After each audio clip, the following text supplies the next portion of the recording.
All right. Welcome back to the channel. Today we're outside the garage and I have three very crusty Hondas in my driveway, and we're going to discuss why I have three crusty Hondas. If you don't know, my buddy Manny, we've had his Sportster on the channel before. These are actually all his bikes, and we're gonna have him come out and explain to us what the hell we're doing with all these. Manny. Hello. Hello, Jordan. One single person clapping. Thank you. Anyways. Thank you. So basically we have three Honda CX500s. Yep. So the story here is a little bit after my daughter was born in 2016. I had a buddy, Cody, in Dayton on Facebook just post up a chopped CX500, and it was like $400, and Which is this one back here. yeah, so it's that one. And yeah, I noticed there's a lot missing off of it. yeah, so bought the bike sight unseen other than a couple Facebook pictures, and my buddy Seth agreed to go get it for me. He loaded it up, brought it back to his house, and shortly after that he was like, hey man, the rear end of this thing was welded by idiots and nothing is straight or even on it, and I don't feel comfortable, you know, putting you on this, especially with it being at the time my first motorcycle. So I went out, searched Craigslist, and I came across this bike, which when I went to get it, you know, I was talking to the kids that sold it, and they mentioned, you know, they did the usual, I don't know, kind of disclaimer stuff like, yeah, it ran last that we remember, that kind of thing. Same kind of deal there. One of my buddies helped me load it up. We got it out and got it down to Seth's house, and went to take everything apart, and the motor was completely seized up in it. So we ended up taking the motor and all of the plumbing out of the chopper and putting it into here. Yeah, I mean, for the most part, it's all stock. The only thing that I wanted to do was same as with every bike I've got. I needed to lower the rear end, so a buddy of ours sold me some suspension off the back of a Suzuki Boulevard, I think, which dropped it down enough. And then I picked up this Harley V-Rod seat. We kind of just Frankensteined the rest of the rear end together based off of that seat design. So it's a little ugly, but the amount of time... It looks like it holds you pretty good. So. Yeah, but you know, like the amount of time we spent building this was pretty minimal. So it, you know, for the amount of time put into it, it's pretty impressive that the bike came together as it did. And then the story on this one. Yeah. So that one, so that the tank that was on the chopper, we'll call it, was the same as this tank, but it had the classic, like, I dropped the bike handlebar dent in the tank. Yeah. And I was on the lookout for another tank, but for whatever reason, they're kind of pricier at the time to come by, like a couple $100, $300 just for the tank. And did the same thing, trolled Craigslist while I was at my buddy's house, and actually found one in Kentucky that some lady, her son had, you know, ridden it for a bit and parked it in the garage, but it had a tank that looked unmolested and looked like it was in good shape. And they wanted $150 for the whole thing. So for this? Yeah. For wow. that. Okay. So we paid $150. We drove over there. We got it. Looked like it had sat in the garage for its whole, you know, later half of its life at least. Yeah. The only thing we really needed off of it was the gas tank. We may have harvested a thing or two here or there, but for the most part, that was my recollection. Is we just took the tank off, swapped the tank over, then I got a hold of some rattle can paint and painted it later. Yeah. So we've got quite the collection going on here, and there's quite the system that we have in plan to kind of sort these bikes out. Obviously the one in the back, that's basically going to the scrapper. I mean, I think we're going to harvest the front forks off of it, maybe pull the wheels out, probably even try to see if we can save the rear swing arm, but the main frame, that's gone. But we'll save all the parts we can off of it. And this one will become the new chopper. We just have to get it running. Yeah, it's like everything else with these bikes. It's a question mark. We didn't even try to kick it over or anything, so it could run, it might not. Yeah, that one will get quite a bit of attention. But speaking of running, the one that's closest to probably being able to run is this one. How long has this one sat since it ran? Probably a couple years. Okay, and it's still got fuel in it because I could hear it sloshing around. It definitely does. I tried to siphon a ton out of it at one point, and whatever container I was getting gas into filled up, so. It's really a weird age game. It's almost better off to leave it full because then it prevents rust. Yeah. But then if it sits in there long enough, it like Turns to gel. Yeah. So yeah, I think this one, we actually have another tank in the garage, but this one's probably the closest to running. So I think we're going to focus on this one first. You mentioned our plan might be to get this one into a running state and then potentially sell. Is that what your plan is? Yeah, I mean, the plan was to just do whatever you wanted with one of them and, you know, chop the other one for me. So, you know, that it's kind of evolved to maybe just selling it and then seeing if we could, you know, gain any funds for the project through that. But these bikes don't sell for a whole lot, but I mean, I think a little bit of money also goes really far on these bikes. Yeah. We have a lot of spare and extra parts off to the side that we're going to see if we can fit up on these. Oh yeah, I brought even more with me. Perfect. It gives me options. Got 2 more totes of random engine bolt-on stuff, and then when we went to pick up the frame, he gave me a crate of a disassembled engine. Yeah, that was the seized up motor. But anyways, I think we're going to start with this one. We're going to see if we can get this one cleaned up and see if we can get it running in this video. Are you excited? I'm so excited, can't you tell?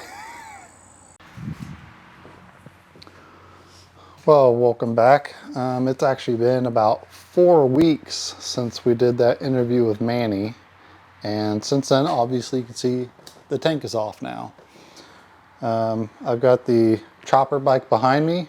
So I pulled the green tank off. For one, we're not going to be using it. And it's also like damn near full of gas. So I'm going to have to take that to a disposal site.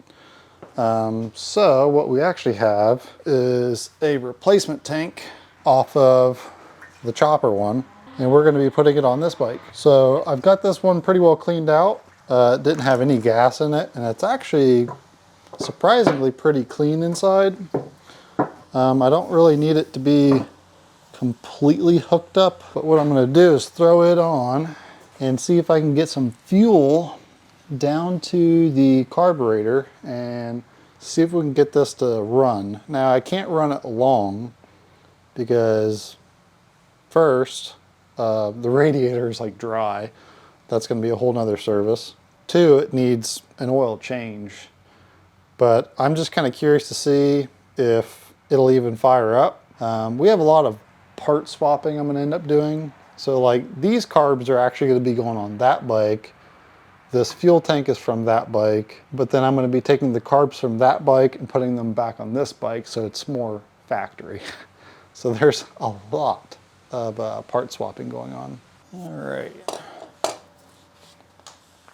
So these are chokes. I believe they go down. Yep. And then we'll turn this. See fuel going in now. And the nice thing that Manny did too, because I was worried about the battery on this bike, got into it, found out it's got a lithium battery in it. And so I hooked it up to the charger, and the charger said it was like 97% still. So that's pretty cool. And I already cranked it over a couple times without a fuel on it, so it kind of primed the oil system, so we're not starting completely dry. Yeah, let's see how this goes.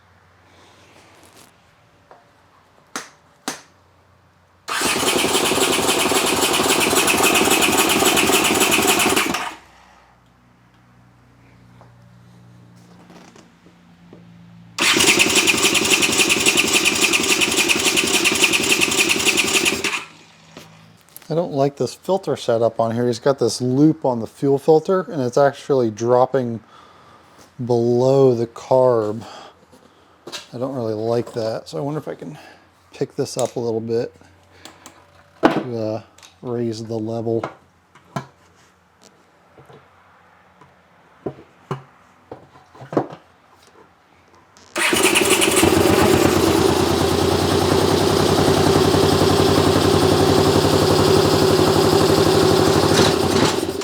Alrighty. Well, she sounded pretty smooth.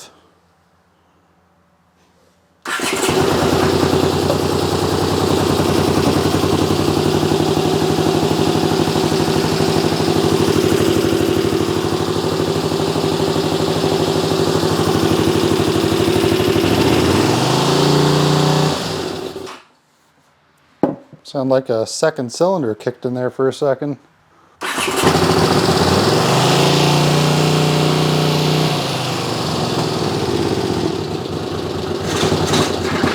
Carbs are finicky.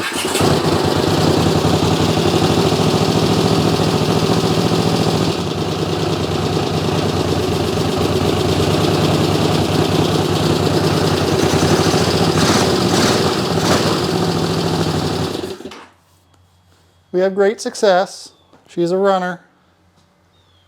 Sounds pretty smooth too for 30, almost 34,000 miles. The valve train sounds pretty smooth. All right, now we can start cleaning everything up, and there's a lot of part swapping to go on.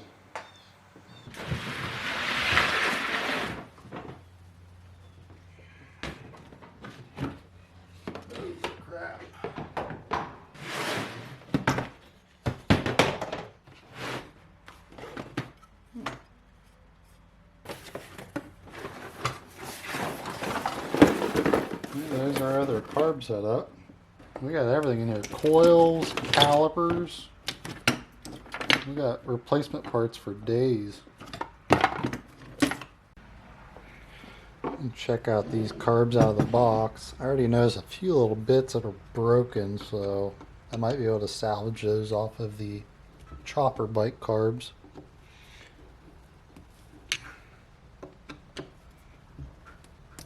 I'm gonna check out the bowls on these though.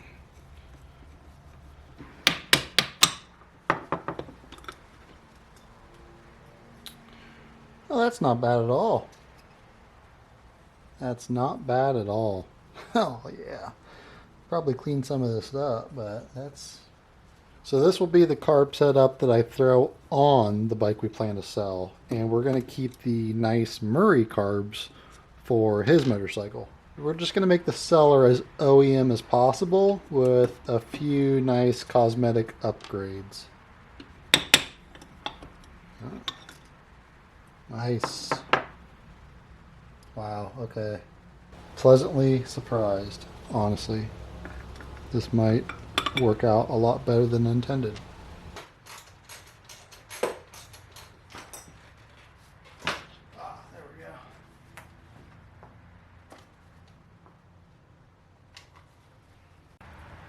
So what I can tell is they welded this part on, and for some reason they have a chunk of wood in here holding something up. I don't know why. But I'll probably have to cut this off because the factory seat does not hinge like that. So I have a feeling the way this is going to go is I'm almost going to be semi-building these bikes in tandem at this point. Just because I have to steal OEM parts off of this bike to restore the good bike. And this bike, I mean, it's going to be pretty custom, I think. There's not really going to be much to it. And we're not going to be running a lot of the OEM parts. Oof, goodness gracious. But I need to figure out where the bracket is to bolt the factory seat. Okay, so I'm trying to make sense of this. When they did this custom rear fender, they cut the factory rear frame and deleted a section and brought it in. Come over to the chopper bike, which none of this really matters. So the section is here on this frame, but then they cut the end bits off and attached what looks to be a trailer light.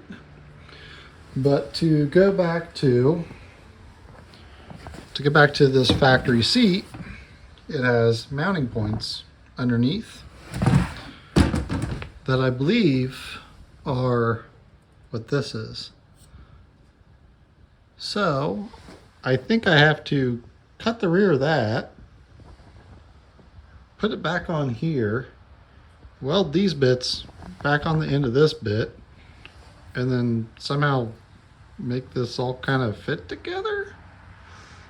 I'm gonna figure out what I'd like to do, because right now the factory seat comes back and kind of sits like right here.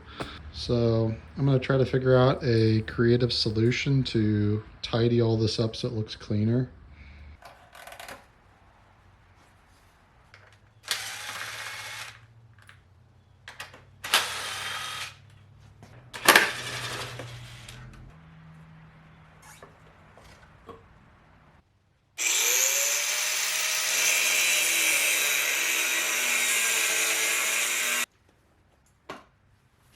Garbage. Well, working on the disassembly of the intake and all to switch over from this bike to this bike, pulled the intake and looks like something was living in there good.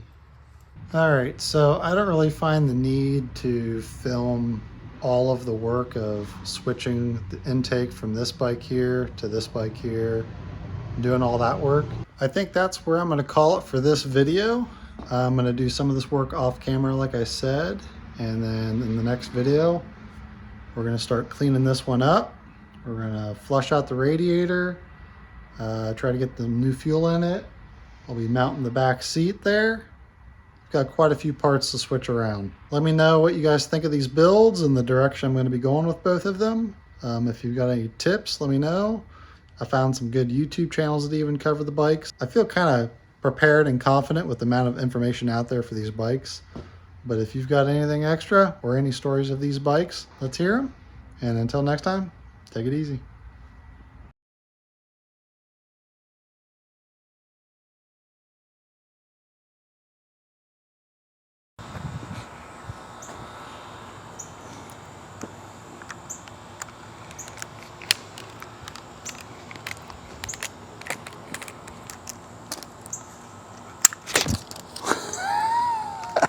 Tap, tap.